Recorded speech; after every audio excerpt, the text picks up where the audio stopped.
جالي سؤال يعني ملخصه ان انا ازاي اتعامل مع المدير التوكسيك.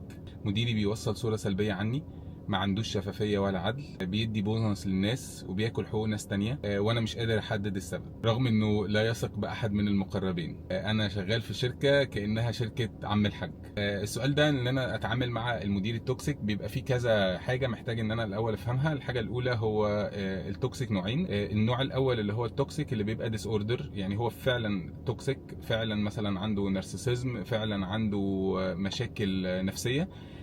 دي بتبقى صعبة قوي. الاستراتيجيات العادية ان انا اتعامل معاها بتبقى محتاج الاول ان انا اتأكد ان هو ده ديس اوردر، والصراحة في نظري حل الموضوع ده ان انا اهرب منه قدر الامكان، يا اما ان انا اشوف قسم تاني اروحه، او ان انا اروح لشركة تانية، او ان انا اصبر وتبقى فترة وهتعدي لحد ما يحصل تغيير في السيتويشن بتاعي بيني وبين مديري. فدي اول نقطة. بس لو هو فعلا توكسيك از ديس اوردر، لو هو بيعمل الحاجات دي والسلوكيات بتاعته دي بتديني الانطباع ان هو فعلا شخصيه توكسيك، بس هي مش ديس اوردر، هو ممكن يكون تريتس، ممكن يكون تصرفات هو بيعملها.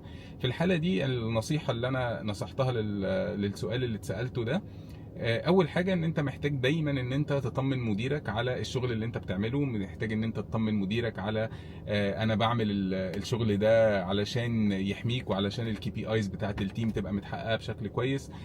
برضو محتاج ان انا اعمل معاه ريجولار ميتنجز، ان انا اقول له الابديتس بتاعت شغلي على شكلها عامل ازاي، اطمنه. النقطه الثانيه ومهمه جدا، وانا يعني في سوق العمل بقالي كتير ولقيت ناس كتيره مش بتعملها، هي ان انا ابدا اكون حريص وافهم هي اصلا ايه الكي بي ايز بتاعت مديري، هو ايه الحاجات اللي بتفرق مع الحاجات اللي هو هيتحاسب عليها من مديرينه اخر السنه. ده بكل بساطه هيساعدني وهيسهل عليا ان انا اربط كل الحاجات اللي انا بعملها بالحاجات اللي المفروض هو بيدور عليها. فكده بكل بساطة هتسهل عليا جدا التعامل مع مديري، مع طبعا والنقطة الأخيرة مع الدعاء ان ربنا يكفينيهم وان ربنا يحميني. دي يمكن تكون الاستراتيجيات المهمة اللي محتاج الواحد يعملها لو بيتعامل مع المدير التوكسيك. والسؤال هنا، هل فعلا اتعاملتوا مع مدير توكسيك قبل كده وتصرفتوا معاه ازاي، وايه الحاجات والاشارات اللي خلتكم تقولوا عليه مدير توكسيك؟